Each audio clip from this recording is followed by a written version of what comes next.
Welcome to the Apple Daily News. This podcast is created by Generative AI. Today is September 27th, 2024, and we've got a lineup of intriguing stories from the world of Apple technology. As always, links to all stories can be found in the episode notes. Apple is reportedly working on an innovative smart home accessory, codenamed J490. This device is expected to blend the functionalities of an iPad, Apple TV, and HomePod, powered by the A18 chip. This promises advanced AI capabilities beyond what current HomePods offer.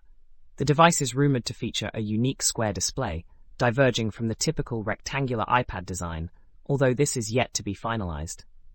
Equipped with a built-in camera, it will support video conferencing and recognize hand gestures for hands-free control.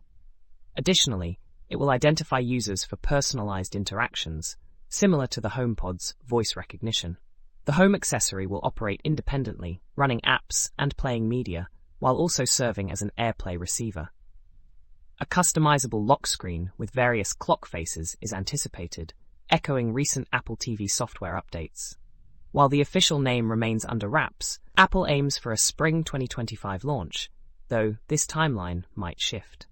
In other news, Apple has removed the popular music streaming app Musi from its App Store.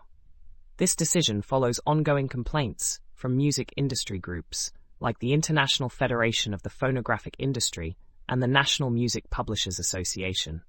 Musi, known for streaming music from YouTube without displaying videos, has been criticized for not compensating music creators or rights holders. Despite its popularity, with millions of users, Musi faced removal from Google Play previously and was under scrutiny for bypassing YouTube's copyright measures. Although the app's legal team argued it merely provided access to publicly available music, pressure from the music industry led to its takedown. Users who already have Musi installed can continue using it, but new downloads are no longer possible.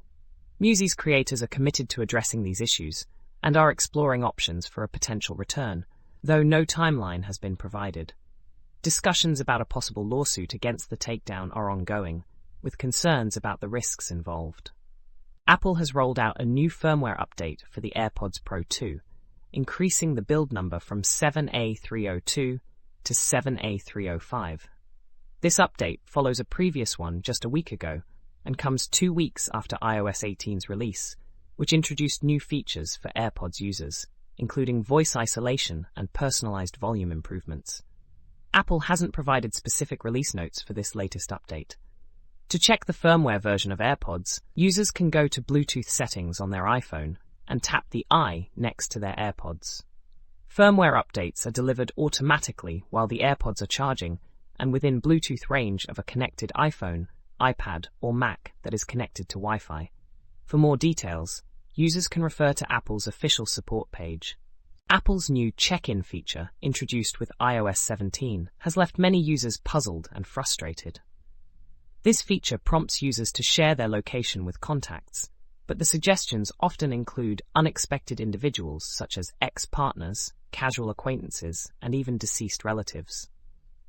For example, a user named Simon received a notification to check in with a friend living 5,000 miles away, which he found amusing, yet perplexing. Other users have reported similar prompts, causing distress and tension in their relationships. Some were asked to check in with people they no longer communicate with or who have passed away. The situation has sparked a wave of social media posts, with users expressing their bewilderment and sharing experiences. Many speculate that the feature's algorithm is flawed, overlooking important context like geographical distance or relationship status. This has sparked a mix of humor and concern among iPhone users, highlighting potential issues with how technology interprets personal connections. Finally, iMore, a well-known site dedicated to Apple news and technology, has announced it will cease publishing new content after more than 15 years. The announcement was made on September 25, 2024, marking the end of an era that began shortly after the first iPhone's launch in 2008. The site evolved through various iterations, including its early days as Phone Different and the iPhone blog, and has been a significant resource for Apple enthusiasts. The decision to shut down comes as the technology landscape shifts, particularly with the rise of artificial intelligence, which iMore acknowledges as a pivotal moment for the industry. The farewell message expressed gratitude to the community and highlighted contributions from past and present team members, including notable figures like Renee Ritchie and Laurie Gill. While new content will no longer be produced, the site will remain accessible for readers to explore its extensive archive. The iMore forum will stay active until November 1st, 2024, allowing the community to continue engaging. The closure reflects broader changes in technology journalism and the challenges of maintaining reader engagement in a competitive digital environment. That's all for today's episode of the Apple Daily News. We hope you found these stories insightful and engaging. Don't forget to check the episode notes for links to all the stories we've covered. Join us again tomorrow for more updates from the world of Apple technology. Until then, stay curious and keep exploring.